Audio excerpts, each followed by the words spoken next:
पद 12।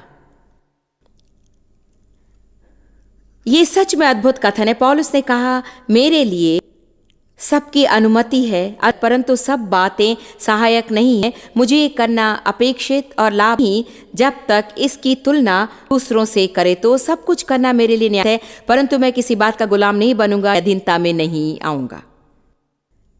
मैं आपको एक उदाहरण दूंगी ताकि समझ सकें। उदाहरण के लिए शायद पौलुस कह रहा है, मैं आजाद हूं कि हर रोज मैं 3 हॉट फूड खाऊं और यदि मैं चाहूं तो 4 कैंडी बार खाऊं, वो मुझे स्वर्ग से बाहर नहीं रखेंगे। परंतु ऐसा करने माने की बात नहीं होगी। इसलिए उसने कहा, हालांकि मैं वैसा कर सकता हूं और फिर भी स्वर्ग रखता हूं। मैं वैसा करने के लिए आजाद हूं, परंतु मैं नहीं करने को चुनता हूं, क्योंकि मैं जानता हूं कि यह सब उत्तम बात नहीं होगी। यहीं पर स्वतंत्र चुनाव की बात आती है, और यही तो वो एक बात है, यही तो वो एक मुख्य बात है जिसके कारण हम के स्वरूप में सृजे जाने के स्तर में आए। हम आजाद है चुनाव करने। मैं तुम्हारे सामने जीवन और मृत्यु रखता हूं, चुन लो। ईश्वर हमसे जबरदस्ती नहीं करता कि हम उससे प्रेम, वो हमें आज्ञा मानने के लिए जबरदस्ती नहीं करता। वो हमें बताता है कि क्या करें, से फिर हम पर छोड़ देता है। यही तो आजादी है। आपका मतलब अपना चुनाव खुद करना, और बहुत से लोगों के लिए यही समस्या है। हम बुरे चुनाते हैं, परंतु फिर हम हमारे चुनाव की जिम्मेदारी लेना नहीं चाहते हैं।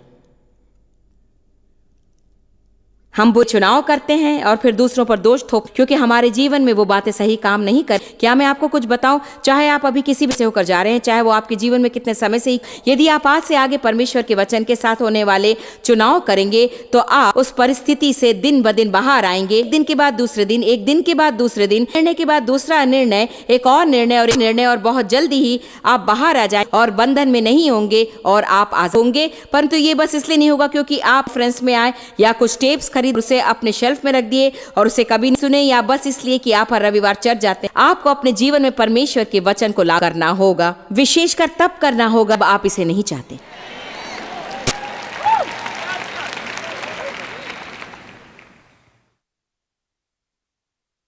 ये हम सच में आजाद हैं, सच में हैं, तो हम उन बातों को करने के लिए आजाद हैं जिनसे हम आजाद हैं।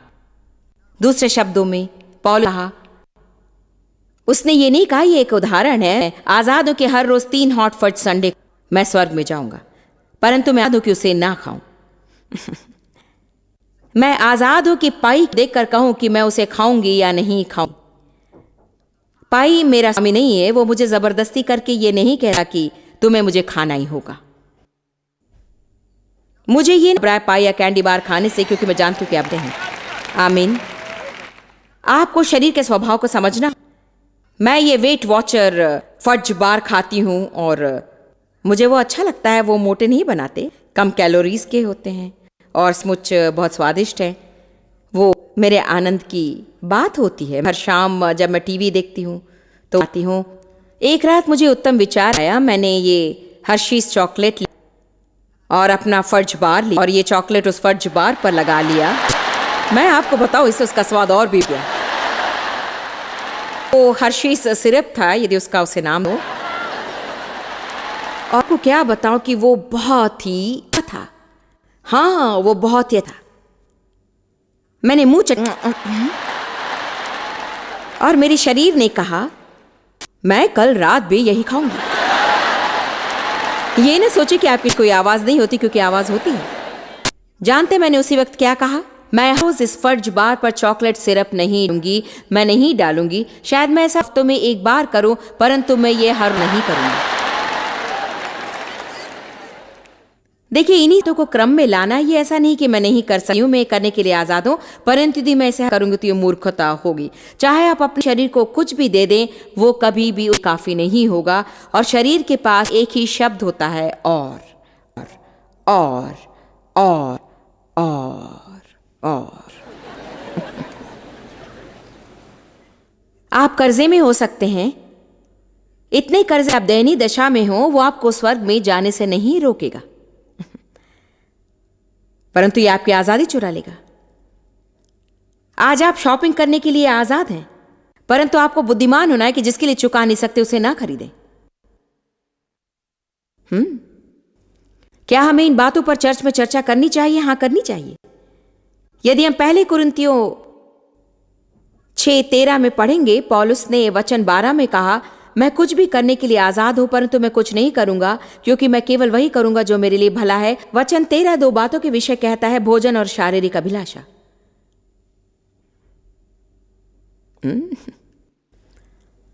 भोजन और शारीरिक अभिलाषा, मैं इन दोनों क्षेत्रों में खुद को नियंत्रण में रखूंगा और तुम भी इन क्षेत्रों में नियंत्रण में रहो। आत्म नियंत्रण। मुझे नहीं मालूम जब हम आजादी के विषय के कॉन्फ्रेंस में आते हैं तो क्या सोचते हैं, मैं इस आजादी के कॉन्फ्रेंस में से होकर जाऊंगी और आजाद होकर बाहर आऊंगी। मुझे ये पसंद है, अच्छा है। कैथरीन कलमेन जैसा लगता है मुझे।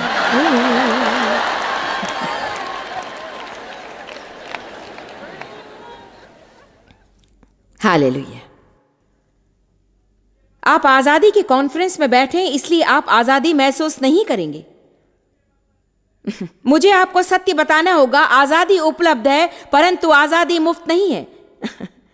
परंतु आप जो भी कीमत चुकाएंगे उससे यह कीमती है, क्योंकि बंधन में रहने से बुरा और कुछ भी नहीं है।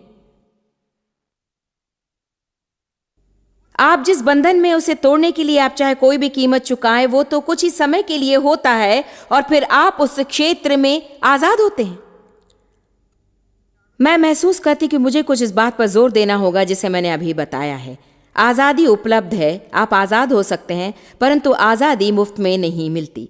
आप जो भी कीमत चुकाएंगे उससे कीमती है, क्योंकि बंधन में रहने से बुरा कुछ भी नहीं है। इसलिए मैं आपसे अभी कहती हूं, क्या आप ये समर्पण करने के लिए तैयार हैं कि पवित्र आत्मा की सुनने के लिए आप हर कोशिश करेंगे और अपने जीवन में आज़ादी महसूस करने के लिए आपको जो भी करना होगा उसे करेंगे। जिसे पुत्र आज़ाद करे वो सच में आज़ाद है। यीशु ने कहा, यदि तुम मेरे वचन में बने रहोगे तो तुम सत्य को जानोगे और सत्य तुम्हें आज़ाद करेगा। फिर से मैं प्रोत्साहित करती हूँ कि आप अपना काम करें। कृपया हमारे साथ रहें और हम छोटे ब्रेक के बाद वापस आएंगे।